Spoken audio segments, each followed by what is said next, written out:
Hello and welcome to the asiCast and to the latest in our short series of previews for our conference in Nice. I'm ASI's Research Director Richard Marks. Now, the last time I interviewed today's guest John Watts for the podcast was 4 years ago when he was running the agency MTM in London. Now, 59 podcasts later, here he is live from New York via Zoom in his relatively new role as CEO and Managing Director of the Coalition for Innovative Media Measurement, or CIM. So welcome back to the podcast, John. Thank you very much, Richard. It's a pleasure to be here. Now, you've recently taken the baton at CIM from Jane Clark, who is a veteran of many ASI conferences. Can you remind us what your mission with CIM involves? Of course. So CIM was founded in the late 2000s, largely backed by the major networks, with one simple role, which was to catalyze innovation and improvement in cross-media measurement. And in particular, CIM has played during the 2010s a really instrumental role in supporting the use of data sets to support panel-based measurement solutions in the US market. And obviously, panels are expensive, there's a high barrier to entry. Nielsen has been the incumbent delivering its service with long-standing relationships with the big agencies and networks. I think what CIM attempted to do was to lower barriers to entry and to promote the use of data. And of course, as we know, data is no panacea. It brings its own problems and challenges and issues. But I think during the course of Jane's tenure leading the organization, they did a tremendous job. Things changed in 2018 when CIM was acquired by the ARF and shifted from being an LLC to being a not-for-profit. And since I joined, in earlier this year, in Q2, I took on the reins. We've been leading a process of transformation. So my feeling very strongly when I stepped on board was that I wanted to both build on Jane's work, but also to revise and expand the remit, really to reflect the priorities and interests of our members. We're a membership-led coalition. So today we describe our mission very straightforwardly. We are here to cultivate and support innovation and best practice in measurement, metrics, and data across the media and advertising ecosystem. During my time, we've also been leading a fairly substantial effort to reset our priorities. So we're now very much focused on 5 main areas in 2023 as our priority areas for commissioning. And those are cross-media measurement, which has been and remains very core to our mission. Secondly is supporting the evolution of currency development in the US market. Third has been content research. So a lot of the attention in the US market has been driven obviously by the advertising side of the networks and other businesses.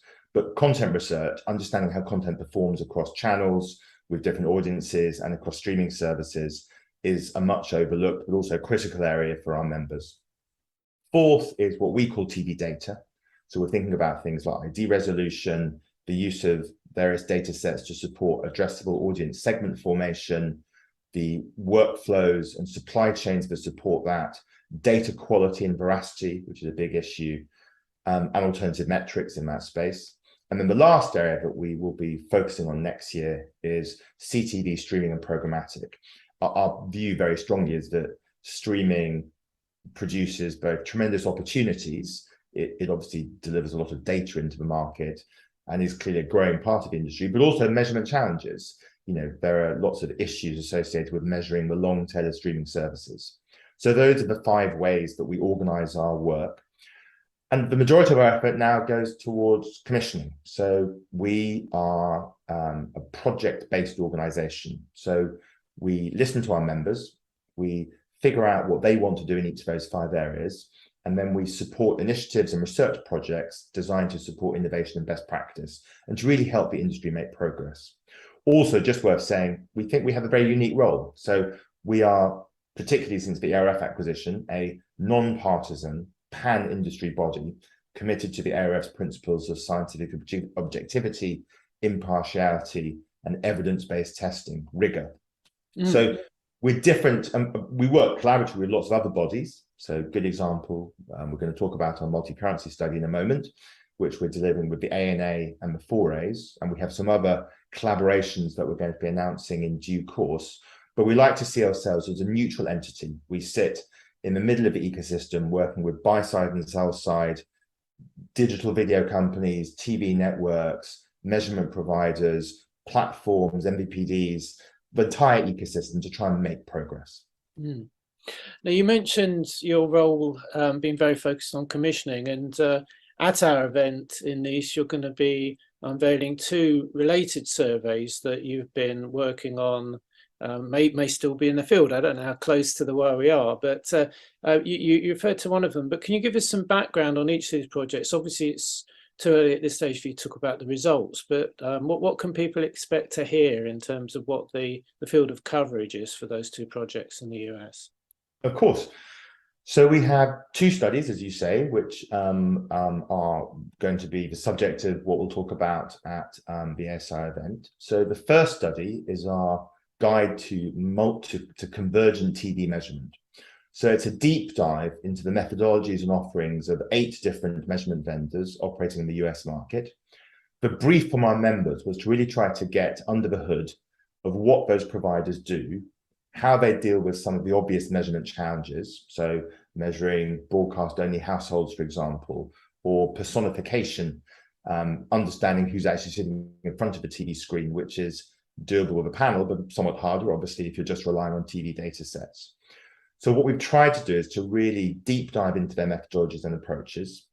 It's not an evaluation, it's a comparative assessment.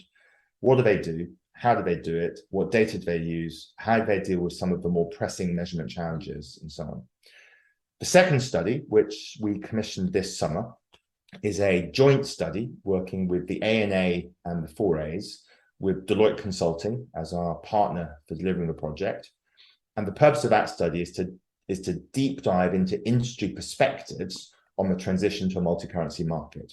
So what we're trying to do is to provide a comprehensive assessment of how different parts of the ecosystem are dealing with what people in the US refer to as that transition, looking at how they deal with transacting against different measurement solutions across the industry, both buy side and sell side. It's going to include a very extensive program of research, including interviews across the entire ecosystem, a survey, and then a set of what we're thinking about as solutions workshops. So there are clearly some issues which different participants are working through. We're going to be running a set of workshops designed to try and unpack what the industry could be doing collectively and collaboratively to deal with some of those problems. So those are the two studies. One of them will be completed. It's about to be published in the next few weeks. The second one will be closing in on completion, but we'll have emerging findings to present. So we're really excited to have a chance to share some of that work with the attendees at the conference. And so clearly the both are related, because the first one is talking about what are the alternatives out there. The second one is focused on what are the implications of there being potentially multiple vendors and what's being referred to as, I guess, the alt currency movement. It's which is getting a lot of coverage outside of the US as well, and obviously there's a lot of interest from our delegates about whether that could be a development that's happening in their countries or just a US focused phenomenon. I mean, you're in an interesting position coming into the US. I think you've been there 3 or 4 years now. To give a perspective from your knowledge of European media markets, which I think we'll talk in a moment, you're already doing some work in. So that alt currency debate does reflect a lot of turmoil in the market at the moment. What are the main differences in priorities, do you think, between the US and your experience in the rest of the world that's uniquely brought that about? I guess apart from obviously the Nielsen situation as the provider, what's your take on the differences in what the US media scene is needing at the moment?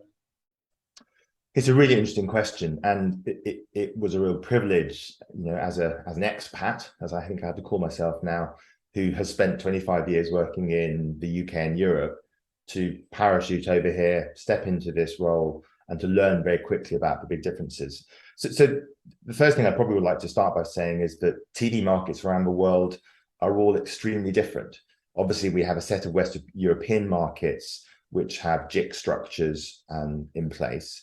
But when we look globally, that's actually a relatively unusual set of arrangements, very different arrangements in lots of different geographies. The US is very different. It's obviously extremely large, very wealthy.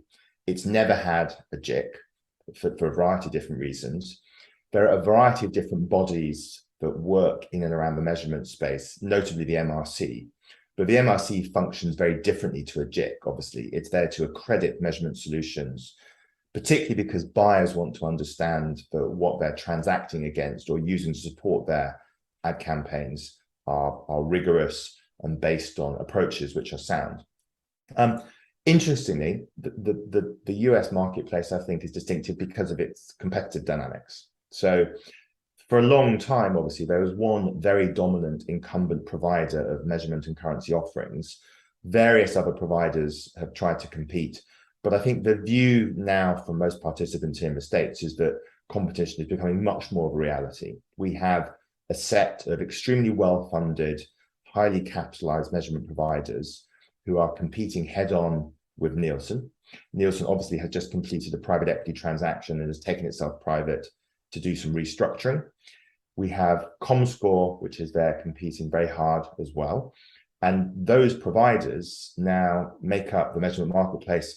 But alongside them, there's a long tail of companies that specialize in market analytics, campaign measurement. They don't necessarily play in the TV currency world, but they're very much part of the story. I think the benefits of that marketplace, as most industry participants would see it, are fundamentally around three things. So number one, there's a general expectation that competition will include price competition.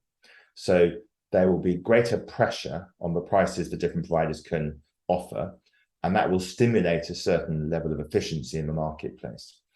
Secondly, I think there's a general perspective that competition should result in better and differentiated products.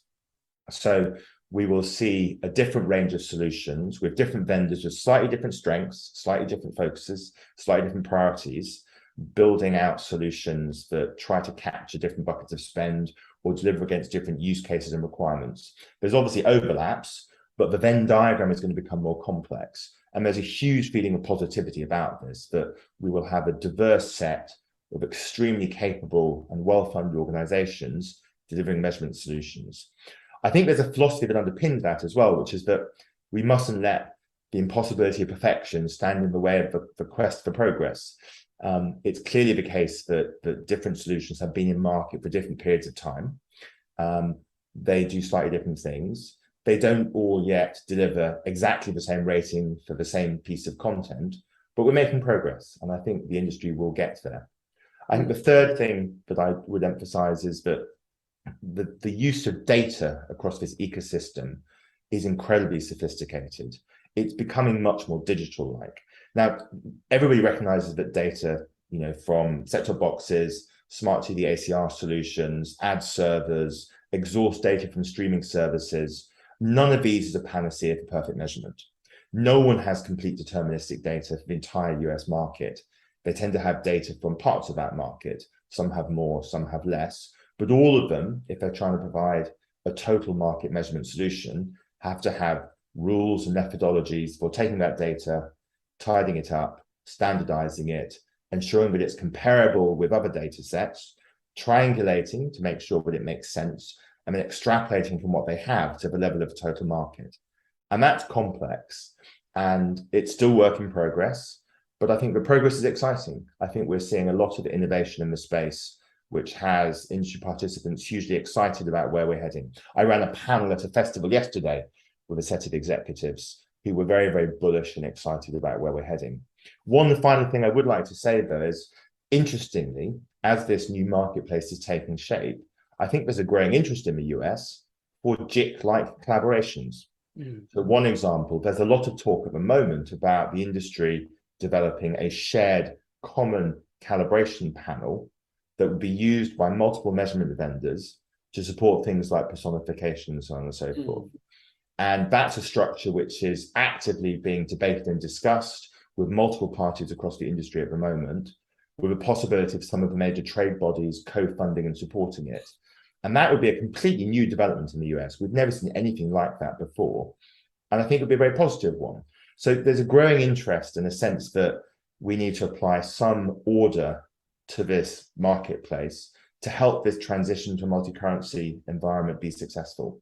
So we may, in a funny sort of way, see some convergence between the US and some European markets. I think when multiple currencies or new currencies start to proliferate in different European markets, which they may well do, we'll see a kind of convergence with the US becoming a bit more JIC-like and other marketplaces becoming a bit more American-like. But that's a hypothesis to be confirmed, I think. Yeah, in that context, the idea of a shared resource that other companies can use to calibrate against, the ARF has got its Dash survey, which we interviewed Paul Donato about, which could be seen, I guess, as a bit of a forerunner to that. That's not a panel, but it is seen as a common resource that people would use to understand the data they have. Great example. And obviously, the ARF are a fantastic company for us to be part of. Paul has done a phenomenal job with Dash, which many of the new measurement vendors are using. It's in some respects similar to, it has elements that are similar to the Barb Establishment Survey. It provides a common base for working out kind of universe estimates and these sorts of things, who's actually got what services. And that's positive. So yeah, it's a great example. Yeah, it's interesting. The last few podcasts have been, like, to a certain degree, Venn diagrams overlapping in terms of some of the themes, because we spoke to George Ivey a few podcasts ago, and obviously the issue around why the MRC exists in the first place is the interpretation of American law about JICs, but I think that's starting to be challenged as an interpretation rather than a holy writ that JICs are illegal in the US. I think there are opinions, so it'd be interesting to see how that develops. I mean, moving slightly outside the US, I mean, when we're talking to George Ivey about the MRC, that's clearly a US focused entity, but more and more is getting mentioned around the world. Your SIM role is primarily US focused, but I know you are involved with other hats on in a couple of initiatives around the Project X Institute. Do you want to talk us very quickly through what those are? We're not going to be covering those in the conference paper, but I think listeners might be interested to understand what's coming on that front. Of course. Well, just before doing that, there's two things I would just like to very quickly say. First of all, I'm glad you mentioned George. It's been a real pleasure getting to know George and to be engaged with some of the MRC work. And I have to say their professionalism and the rigor to which they apply their process is an absolute credit to the industry. I think they're a tremendous organization. I have the pleasure and privilege to sit on some of their TV committees and to see the work they're doing with organizations like Nielsen. And it's a rigorous, evidence-based collaborative process. And I think, hat tip to George and his team who are doing great work. The second thing, just very quickly to say, is that SIM historically has been very US focused, but increasingly our members are keen to understand and engage with companies internationally. Earlier this year, we launched an international knowledge exchange with our friends at EGTA, the European trade body for sales houses. And we'll be running our second event with some new partners on board, which we'll be announcing shortly later this year, to again create opportunities for the US and international measurement professionals to share views and perspectives on the latest, most exciting developments. So in addition to my role at SIM, I'm also executive director of the Project X Institute, which is a think tank and strategic advisory firm for the media and advertising industries. We have a very different model. So we have 25 a growing number of executives, all of whom are senior industry professionals with 15 to 20 years plus experience, usually having held senior roles across the industry.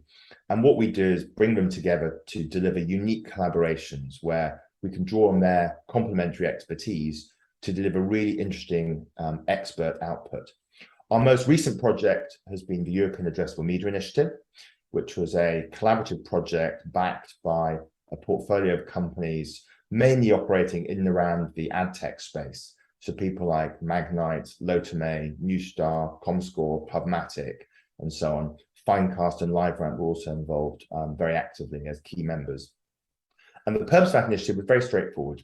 We wanted to take stock, given all of the obvious changes in cookie degradation, mobile tracking, these sorts of things, to look at the state of the addressable media ecosystem across key European markets, and to try to identify whether there were practical steps that the industry could take to support the growth of a privacy-sensitive, compliant, simple to transact with addressable media ecosystem that works for consumers publishers, and advertisers. It's been a fascinating project. We had a summit event yesterday, and we'll be publishing a report in the next few weeks that summarizes some of our findings. And we're now actively talking about whether there may be a stage 2 to the project, drilling down into some of the issues that we covered. Measurement, I know, dear to your heart, sir, will be one of the topics we look at, as I think addressable and measurement are intimately bound up, but not always the easiest of bedfellows, if I can put it that way, was one of the things that a lot of agencies were commenting. We have another project which we just looked at called the Content Connect Initiative, lots of initiatives, which has been a really interesting piece looking at the evolution of streaming and developing some scenarios for the TV market in 2030, which has been fascinating. Obviously, there's a lot of debate about where streaming is, and in particular, how mature it is as a marketplace.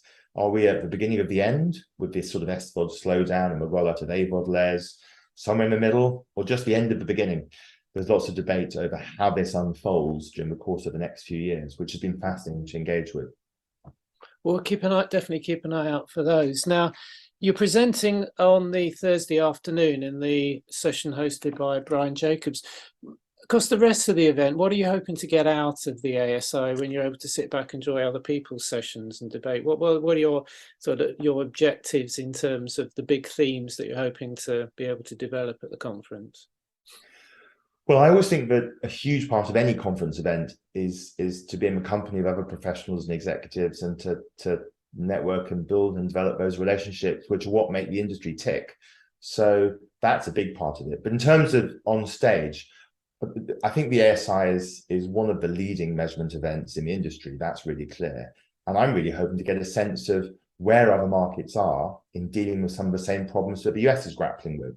So for a good example, how are they dealing with the growth of streaming services? How are they dealing with increasing fragmentation?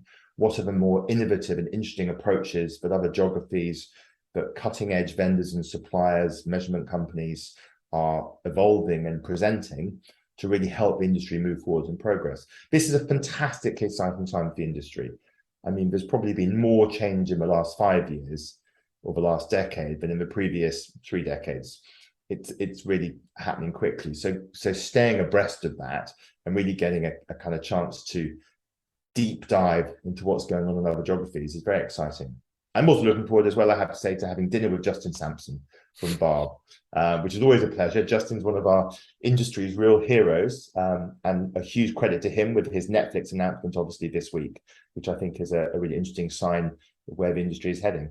Well, we'll definitely be hearing more about that announcement in Nice as well. You mentioned it does seem so many things going on in the industry, which is probably reflected in the fact that we're now sold out for the TV and video conference. Normally at this point in the podcast, I'd be directing people towards a link to buy tickets, but sadly you can't do that from now on this year. But there are still a few tickets for the radio and audio event if people are interested. But in the meantime, thanks for your time today, John, and we'll see you in Nice. Wonderful. I'm really looking forward to it. Thank you, Richard.